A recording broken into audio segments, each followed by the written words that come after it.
Ар хангаа аймагт бага насны хүүхэд хойд аваахан гарт амиа алдсан харамсалтай хэрэг гарсан. Тодорхойлбол өнгөрсөн 2025 оны 10 дугаар сарын 20-ны шөнө түүний хойд эцэг нь охинг зодсны улмаас гэмтлээд алгүй нас барсан. Уг харамсалтай хэргийн талаар өнөөдөр ярихаар бэлтлээ. Уг хэргийг үйлдэгч этгээд нь 1991 онд төрсөн ба түүнийг бага наснд нь буюу 5 настай байхад төрсөн эцэг эхэнд салж асран хамгаалах хөнгөө олсон байна. Ингээд шүүгдэгчийг наашин гэх хөнгөө болж Улаанбаатар хотод орон гэргүй тараншаанд амьдарч байсан ба хүнд нөхцөлийг бага насандаа туулсан. Түүний энэ байдлыг харсан эцгийнх нь ах буюу төрсөн авга ах нөрөвдөн өргөж авч хөдөө орон нутагт өсгөн хүмүүжүүлсэн байна. Тэрээр шүүгдэгчийг хүн болгохын тулд амьдралд нь дэм болж хөлийг нь дөрөнд гарыг нь ганцхан хүргэхийг зоржээ. Гэвч шүүгдэгч сургууль соёлд суралцаагүй, бичиг үсэг эзэмшээгүй төдийгүй багаасаа хулгай хийх, элдв хэрэгт орооцолдох зэрэг зан авиртай болсон. Тэрч байтугай хүнсний дэлгүүр шатааж байсан, ноцтой үйлдэл хүртэл гаргаж байсан түүх тааж, хэдийгээр ийм алдаа дутагдал гаргаж байсан ч түүнийг өргөж авсан аав нь итгэл алдалгүй өөрт байсан мал хөрөнгөө хүртэл зарж шүүгдэгчэд хашаа гэр авч өгч бие дан амьдралаа авч явах боломжийг олгосон байна.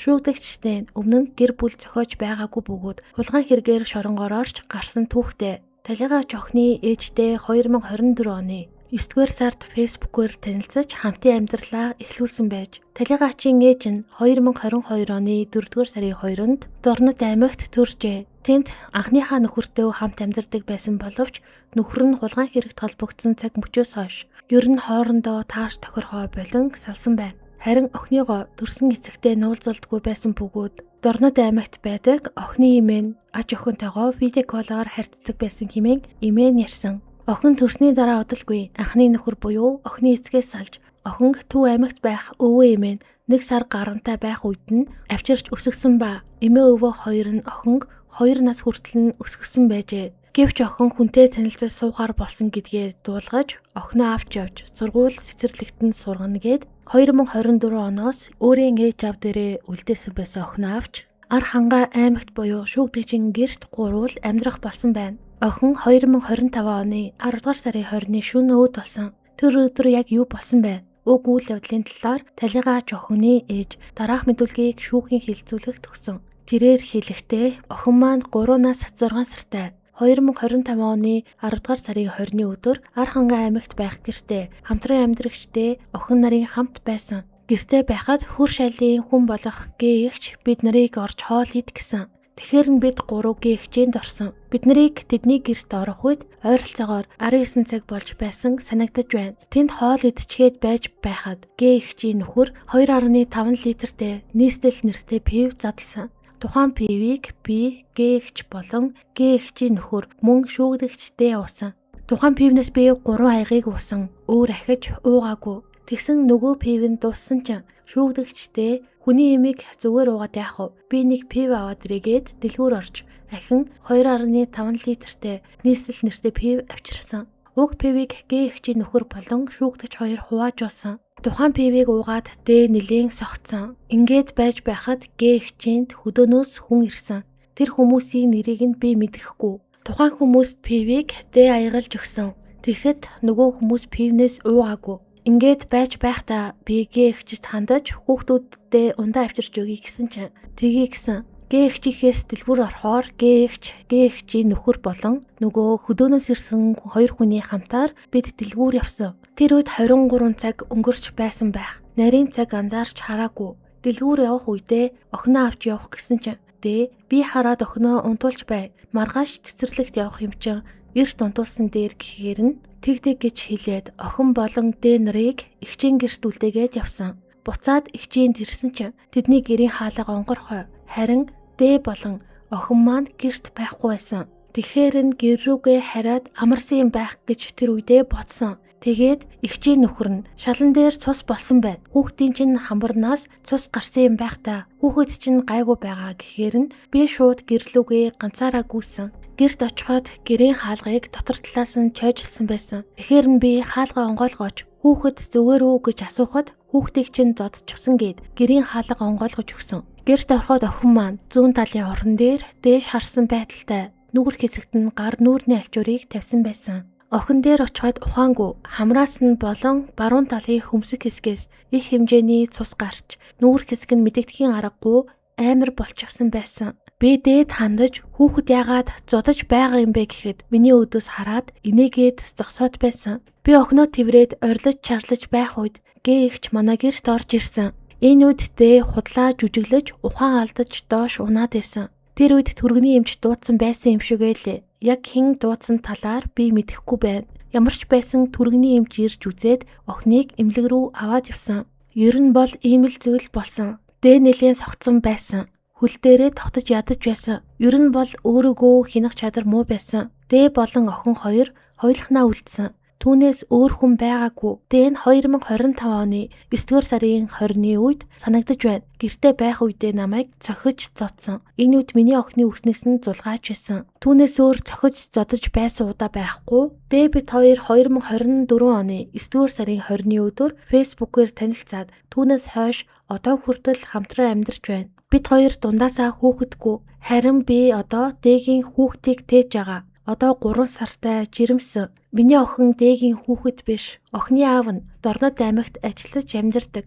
Миний охин өвөө эмээ хоёр дээрээ Төв аймагт хөдөө өссөн. Ар хангаа аймагт энэ 100 буюу 2025 дугаар оны 8 дугаар сарын 5-ны өдөр ирсэн. Намайг дэлгүүр явах үед эгчийн гэрийн хоймор хэсэгт газар тоглоод үлдсэн. Миний охиныг зандарч загнаж байгаа зүйл ажиглагдаагүй. Тоглож байсан болохоор хоёуланг нь үлдээгээд явсан. Гэр нь өөрийнх нь хүүхэд биш болохоор уурлаж загнаж байгаа зүйл их ажиглагддаг. Гадуурхсан байдалтай байдаг. Би маш их гомдолтой байна. Зүгээр байсан хүүхдийг минь цохид зодож, эрүүл мэндэд нь гэмтэл учруулсан болохоор дэг хүнд хуулийн дагуу арга хэмжээ авахулмаар байна хэмээх дараах мэдүүлгийг өгсөн. Хэрэг болох үед талигаач болон түүний ээж шүүгдэгч дээгээс гадна эзэн айлын эхнэр нөхөр хоёр болон танил болох зам дагуу тэдний гэрээр дайрч гарсан танил болох эхнэр нөхөр хоёр байсан. Охины ээжийн араас ген явж очоод талигаач охины ээж нь охиноо тэрврээд уйлаад орилоод сууж байсан ба гэрчүүд араас ирж дээгээс чи яах гэж хүүхэд зодож байгаа юм бэ гэж загнах маягтаа асуухад угаасаа миний хүүхэд биш гэж дэн хэлж байсан бөгөөд худлаа мөн ухаан алдаж унаж байгаа мэт дүр зураг хүртэл үзүүлж ээжээ. Гэрийн нөхцөл байдлыг ажиглахад хананд цус цацарсан байдалтай байсан ба мөн хүүхдийг харахад хүн харах эсгүй болчихсон байсан хэмээн гэрчүүд мэдүүлэг өгсөн. Гэрчүүдийн хэлснээр тэр өдөр хэрэлдэж маргалдах зүйл огт гараагүй. Гэрээс гараад дэлгүүр яваад ирэх хооронд уг хэрэг гарсан хэмээн мэдүүлгийг өгцгөөсөн. Мөн хөршүүдээс нь гэрчийн мэдүүлгийг авсан. Хөршүүд уг айлын талаар ярихдаа ээж нь охиноо замдарч загнаж байхыг харж байсан. Охин ааваа гэж дуудгээд загнаад байдаг. Ер нь бол гэрээр нь хүмүүс ирж ууж идэж байгааг харж байсан. Охиноо нэг удаа аав гэж дуудааш гээд загнаж байхад нь хөрш эмэгтэй сонсоод хашаа руу нь явж ороход охины ээж нь зайл чамд хамаагүй гэж хэлэн хөөсөн талаар гэрчүүд ярьсан.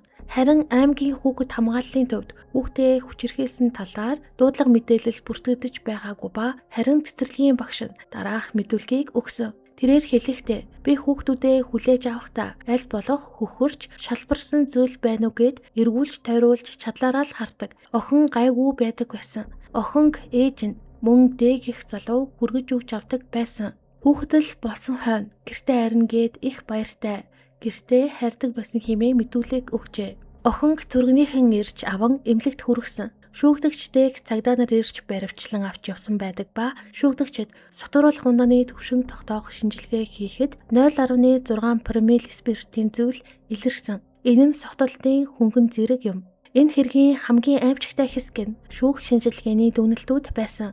Эхлээд хувцснуудыг шалгасан. Хүүхдийн өмсөж байсан бараг бүх хувцсан дээр улаан хүрэн толб илэрсэн. Шинжилгээгээр эдгээр толб нь талигаач охины цус болгон тогтоогдсон. Зөвхөн хүүхдийн хувцас биш. Шүүгдэгчийн өмсөж байсан хувцснаас талигаач охины цус илэрсэн. Дараагийн чухал нотолгой бол хумсны шинжилгээ. Шүүгдэгч дэгийн хумсанд хийсэн шинжилгээгээр талигаач охины ДНХ илэрсэн. Хэргийн газраас авсан өвс шороон дээрч бас цус илэрсэн. Тэр нь мөн л хохирогч охины цус болгон тогтоогдсон. Мөн талигаач охины хувцас урагдсан байсан. Жишээ нь куртк нь хүчтэй татаж чангааснаар шинээр урагдал үүссэн. Харин нэг цамц нь хурц үзүүртэй зүйлээр зүсэгдсэн байжээ. Талигаач охины биед шинжилгээ хийсэн бөгөөд шинжилгээгээр тархины дотор цус харвалт, тархины гадаргын цус алдалт, олон хэсэгт цус хуралт илэрчээ. Эдгээр гэмтлүүд нь мохоо зүйлээр олон удаа цогноос болсон гэж тогтоогдсон.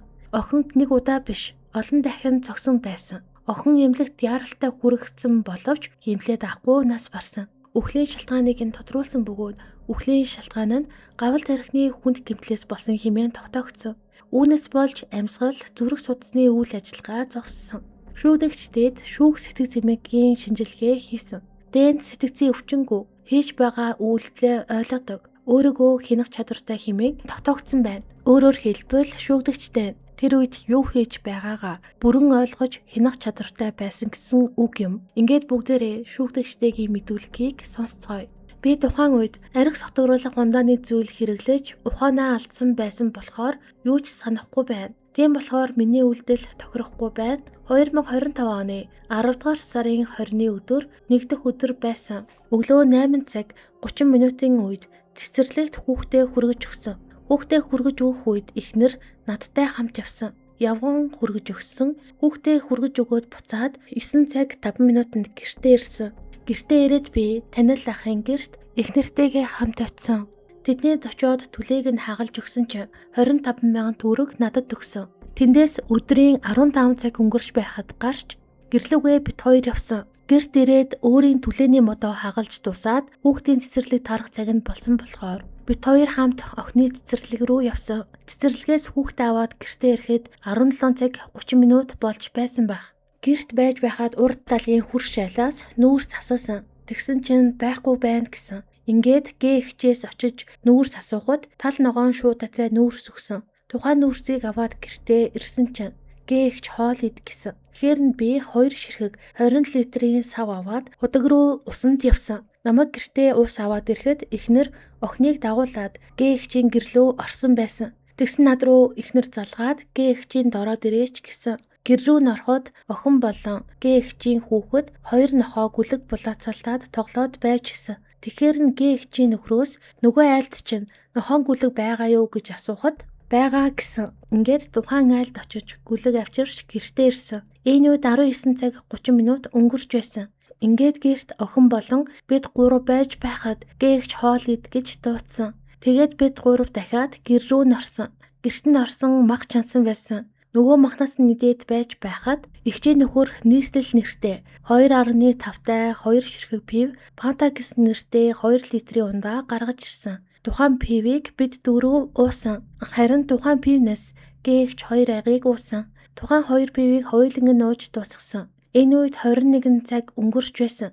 Би өөрт байсан мөнгөөр эгчид хандаж "Анаа би хүний юм уусан юм чинь нэг пив авчих уу" гэж асуусан. Тэгэхэд эхнэр "Тгий" гэсэн. Дэлгүүр орохоор болж бид нэр бөөнөрөө буюу зургуулаа манай гудамжинд дээдэг дэлгүүр рүү орж дэлгүүрээс би 2 ширхэг 2.5-тай нийслэл нэртэй пив эгч бас ижил 2 ширхэг пив аваад ингээд нийтдээ 4 ширхэг пив авч эгчийн гэрт ирсэн. Дэлгүүрээс авсан 4 ширхэг пивнээс 3 ширхэг пивийг нь эхнэр болон эгчийн нөхөр бид 3 хуваачуулсан. Ингээд байж байхад эгчийн нөхөр нь нэг хүмүүс рүү яриад байсан. Тэгсэн гаднаас эрэхтэй эмэгтэй хүмүүс орж ирсэн. Энэ үед цаг 21 цаг 40 минут болж байсан байх. Орж ирээд цай цүү болоод 4 дахь пивийг задлсан. Тухайн пивийг би аягалж байсан чинь согтоод хүмүүсээ хольж утгаад аягалсан чинь эхнэр ууралсан. Тэгэхээр нь миний хайр аягалчих гээд өөрт нөгсөн.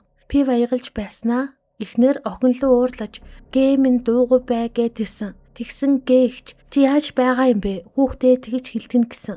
Тэгсэн охин над дээр ирээд "Аав уцаа өгчих" гэсэн. Хариуд нь би өөрийн гар уцаа өгсөн. Эхнэр тэгсэн "Энэ дандаа аав гэд байдаг" гэж хэлээд бүкс рүү налгацсан. Тухайн пивийг ууж байгаад би гэр рүүг орж куртгээ аваад галд нүүрс хийгээд ирээгээд явсан. Ингээд гэртээ байж байхад миний араас эхнэр орж ирээд "Чи яач хав" гэд орж ирсэн. Би ч дараад байна гэд миний курткийг өмссөн.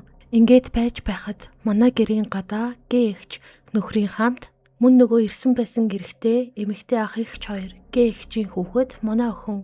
Эхнэр бид нар бүгдээрээ өмнө нь орж пив авсан дэлгүүрээс дахин 3 ширхэг 2.5-тай нийслэл сэрүүн гэсэн нэртэй пив авсан. Уг пивийг буцаад гэрт нь очиод уусан. Би нэг ПВ-г нь ууж байсан. Тэрнээс хойш юу ч санахгүй байгаа. ПВ-г авчрах үед 22 цаг 40 минут болж байсан байх. Энээс хойш би юу ч санахгүй байгаа. Би гэрт охины хамт үлдээгүй. Харин бид нар бөөндөө дэлгүүр рүү явсан. Би тэр асуудлыг мэдэхгүй байна. Ямар ч байсан 3 удаа дэлгүүр орсон. 3 дахь яваалтанд нь яваад гэрт нь ирээд нэг ПВ-г уугаад тасарчихсан байна лээ. Эхнэрийг дэлгүүр ороод ирэх үед нь өөрийн гэртээ ороод хаалгаа цойжлоод онгойлохгүй байх үедээ охиныг чинь би зодчихлоо гэж хэлсэн. Энэ талаар би юу ч санахгүй байна. Би уг нь охинг цохиж зодож үзээгүй. Тийм зүйлч болоогүй. Ер нь би гэртээ ширүүхэн дуугарсан асуудал байдаггүй юм. Ширүүхэн дуугархаар эхнэр хүүхэд рүүгээ уурлаад байдаг. Тэгэхээр хүүхдээ зодоод алчих юм болов уу гэж боддог. 2025 оны 10 дугаар сард анх цас орсон үеэр эхнэр охин гэрээс гаргаж цасан дээр гаргаж хайсан. Тэгэхэд охин маань уйлаад байсан. Тэгээд охин би араас нь шалдан гарч гэртээ оруулж ирсэн. Тэгээд надаас салхаа байсан хүүхэд байсан юм. Ухаан ороос ирсэн чинь миний гарын сарвуу алга өмсөж байсан хувцас эднэр цус болсон байсныг мэдсэн. Түүнээс өөр мэдих зүйл байхгүй. Орой гээ эгчийн гэрлөө явах үед дээрх газрын хөрсөнд налдаж хөлдсөн цус мэт улаан өнгийн зүйл болоогүй байсан. Би тэрийг ёстой мэдэхгүй байна. 3 удаа дэлгүүр орж пив авахдаа өөр дэлгүүр орсон гэх мэдүүлгийг өгчээ. Шүүгдэгч нь уг хийсэн бузар үйлдэлээ өөрийгөө хийгээгүй. Тасарсан байсан мэдэхгүй гэх зэрэг үгээр хаацалж байсан бөгөөд мөн би биш эхнэр охиноо зодсон гэх утгатай мэдүүлгийг өгсөн юм. Шүүхээс шүүгдэгчтэйг бага насны хүүхэд буюу 3 настай дагвар охиноо зодож алсан хөдлөшгүй нотлох баримтуудаар тогтоосон. Ингээд шүүгдэгчтэйг Монгол улсын эрүүгийн хуулийн 11-р зүйлгийн 3 дахь хэсэгт заасан бага насны хүүхдийн амь насыг хөнөөсөн онц ноцтой гэмт хэрэг үйлдэлсэнд гин буруутайд тооцсон. Иймд шүүхээс түүнд бүх насаар нь хорих ялыг оноож уг хорих ялыг хаалттай хорих байгууллагад эдлүүлэхээр шийдвэрлэжээ. Түүнчлэн шүүгдэгчээс 127 сая 689 мянга 705 төгрөгийг гаргуулж хохирогчийн хууль ёсны төлөөлөгчөд олгохоор шийдвэрлсэн байна. Ийм нэг харамсалтай хэрэг 2025 оны 10 дугаар сард болоод өнгөрсөн байдаг. Тэгээд ямар ч байсан шүүгдэгч бол хийсэн хэрэгтээ тохирох ялаа авсан гэж миний зүгээс бол бодож байна. Бага насны хүүхдийн амьд хүрсэн бас яг ийм хэрэг 2020 онд цагаан нуурт гарч байсан. Тэгээд та бүхэн сонсохыг хүсэх юм бол би description хэсэгт оруулж байна. Тэгээд та бүхэн дараад ороод сонсоорой гэж хүсмээр байна. Тэгээд дараагийн дугаар хүртэл түр баяртай.